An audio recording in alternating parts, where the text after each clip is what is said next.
Vous est-il déjà arrivé de ressentir que les mots n'étaient pas nécessaires, que parfois le silence pouvait être plus puissant que n'importe quel discours? Aujourd'hui, nous allons explorer ensemble 7 moments où, en tant que chrétien, choisir le silence devient un acte de sagesse et une richesse spirituelle profonde. Restez bien avec nous, car la 7e situation pourrait transformer votre manière de voir le monde. Et à la fin de cette vidéo, vous découvrirez une prière puissante en lien avec le silence et votre foi.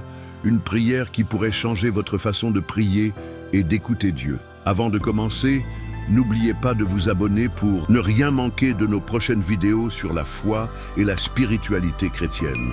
La Bible dit dans Proverbe 15, verset 1, « Une réponse douce calme la fureur, mais une parole dure excite la colère. » Le silence devant la colère. Parfois, le silence est bien plus fort que des mots. Jésus lui-même, face aux provocations des pharisiens, a souvent choisi le silence plutôt que la confrontation. 2e moment, le silence dans la prière. La prière ne consiste pas toujours à parler. Le silence ouvre un espace pour écouter la voix de Dieu. Dans 1 Roi 19, verset 12, Élie découvre Dieu dans un murmure doux et léger, pas dans le tumulte. Et vous? Avez-vous déjà expérimenté ce silence qui change la manière dont vous entendez Dieu? 3e moment, le silence. Face à la critique, nous sommes souvent jugés ou critiqués, parfois injustement.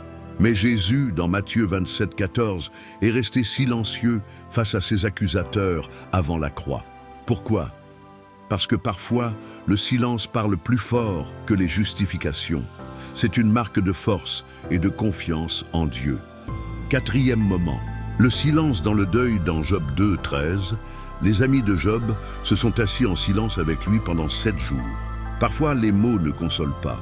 La plus grande compassion, c'est juste être présent. 5e moment, le silence dans le discernement quand vient le moment des grandes décisions.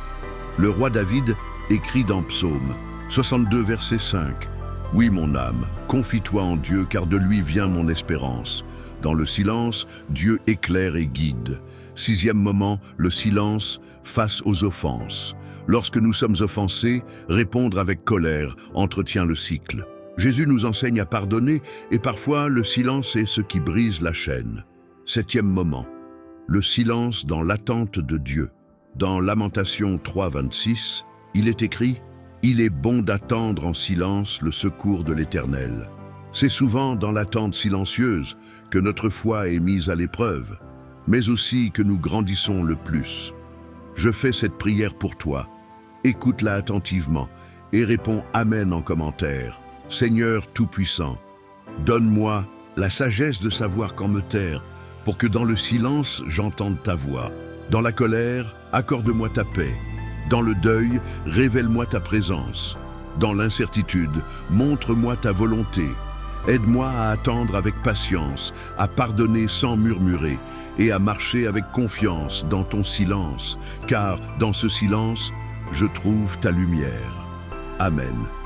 Alors, que retenir? Le silence n'est pas un vide, c'est un espace où Dieu agit. Ces 7 situations nous montrent que choisir le silence, c'est parfois choisir la sagesse.